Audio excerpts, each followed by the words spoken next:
Hail, whale, hail, whale, whale, whale, whale, whale. Okay, so I just had like a horrible conversation with my insurance company because of a claim that we're doing.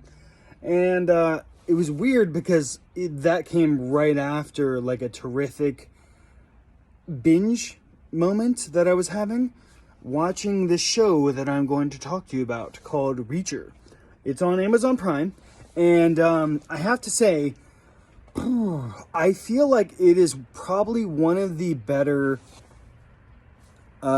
translations from book to film since Lord of the Rings.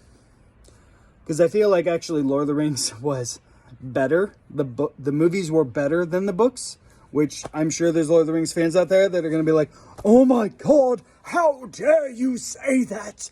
J.R. Tolkien was tossing in his grave. And that's fine. They're entitled to do that. No problem. You're welcome to your opinion. I mean, I could also say that Game of Thrones is better than the books, but personally, I didn't like the books of Game of Thrones, so that's kind of like, well, I mean, you took like some cabbage and you made a salad out of it. That's all right.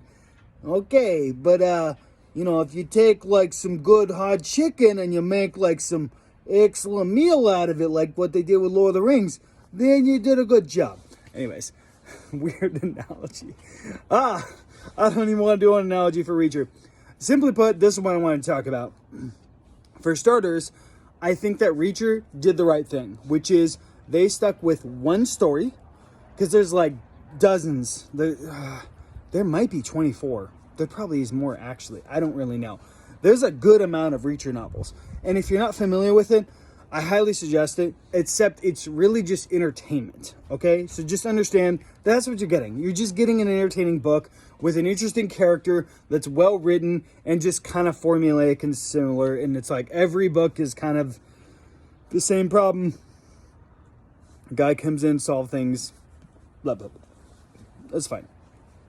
It reminds me a little bit of Jason Bourne without all the stuff.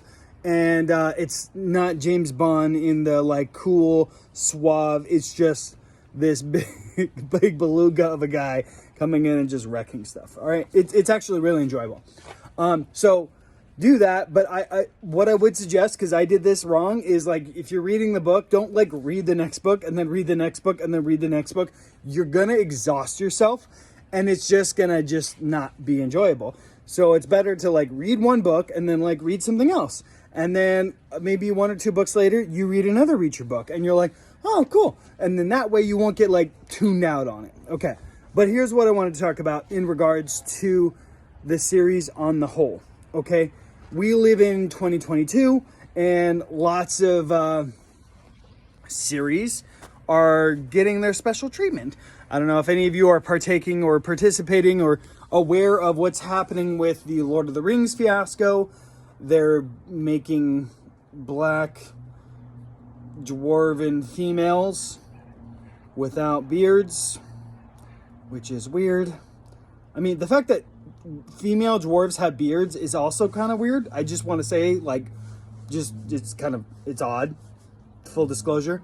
But then they're like, oh, you know what? We don't want to do that weird thing, but we are going to have the dwarven women be black, or one at least, and then not I don't know. The whole thing's weird. And there's a lot of like super fans that are just like, oh my God, what are they doing with the show? Anyways, so getting back to the Reacher series, frankly, I very, very much enjoyed it. I will say this. They made a Tom Cruise movie. They actually made 2. I felt like the first one was actually better than the book. It was like a Lord of the Rings level thing, where the first Tom Cruise Reacher movie, well, I got a hair on the hat because I have cats. The first Tom Cruise Reacher movie was better than the book. Okay, that's my opinion. Just saying.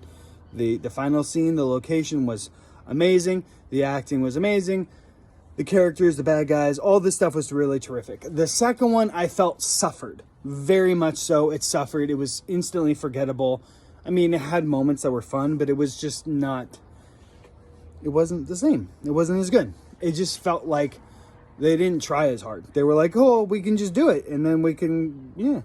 And subsequently, they stopped doing it because I don't think it made a lot of money. I think it made some money, but not a lot. A rare Tom Cruise movie that didn't make a ton of money.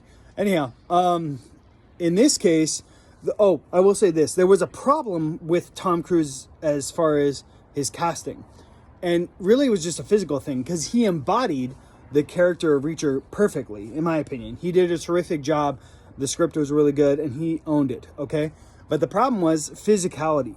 Jack Reacher, I forget exactly what he says in the books, but he's like 6'5" or something like that. He's a tall, like super buff dude, right? Super buff.